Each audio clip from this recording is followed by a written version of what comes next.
ওহ, বাজার করা যে এত কষ্ট। কি ব্যাপার মা, তুমি নাস্তা খাও নাই? খেয়েছি তো বাবা। কোথায় খেলে? যেরকম নাস্তা রেখে গেছি ওরকমই রয়ে গেছে। এটা মনে হয় বৌমার নাস্তা। মা তুমি আবার খাও, তোমার খাওয়ার পরে তো আবার ওষুধ খাইতে হবে না। এই নাও নাও নাও।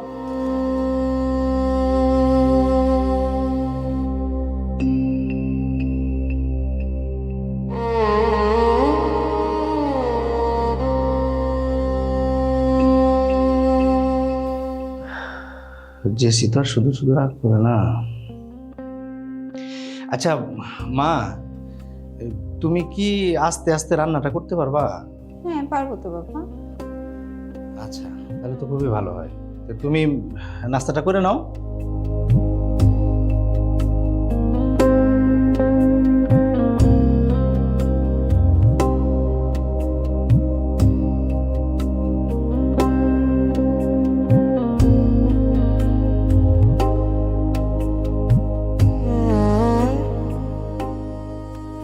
সানি, আমি সবসময় তোমাদেরকে সুখী দেখতে চাই, কিন্তু তুমি যেভাবে আলসামি করো এটা তো বাবা ঠিক না। তুমি একজন অ্যাডভোকেট মানুষ, অথচ তুমি নিয়মিত কোর্টে যাচ্ছ না, প্র্যাকটিস করছো না। এভাবে তো বাবা চলতে পারে না।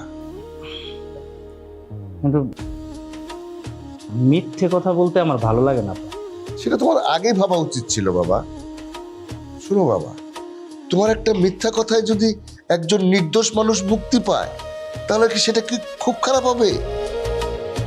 এটা আরো বেশি খারাপ যে তুমি কোনো কাজ করছো না, অথচ দুনিয়া জোড়া মানুষের ভুল ধরে যাচ্ছ। কেউ ভুল করলে কি সেটা ধরিয়ে দেওয়া অন্যায়? না, অন্যায় না, কিন্তু তোমাকে মনে রাখতে হবে যে কাজ করে সেই ভুল করে, যে কাজ করে না তার কোনো ভুল নাই। বাবা একটা কথা বলি, জানি না কথাটা এভাবে বলা ঠিক হচ্ছে কিনা।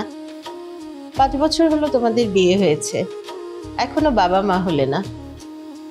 ভয়টা কোথায় বাবা?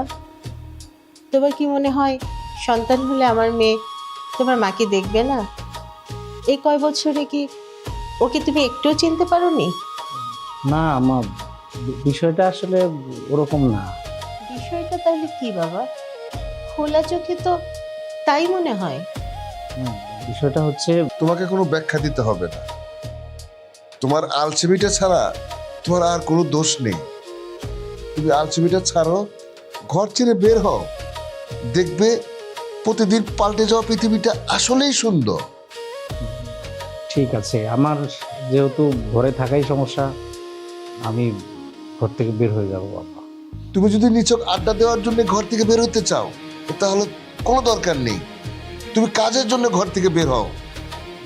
না না, আমি কাজের জন্যই বেরোবো। তারপরেও বাবা, তুমি যদি কোর্টে যাও, সংসারের দায়িত্ব নাও, তাহলেই আমি আমার মেয়েকে ওখানে পাঠাবো।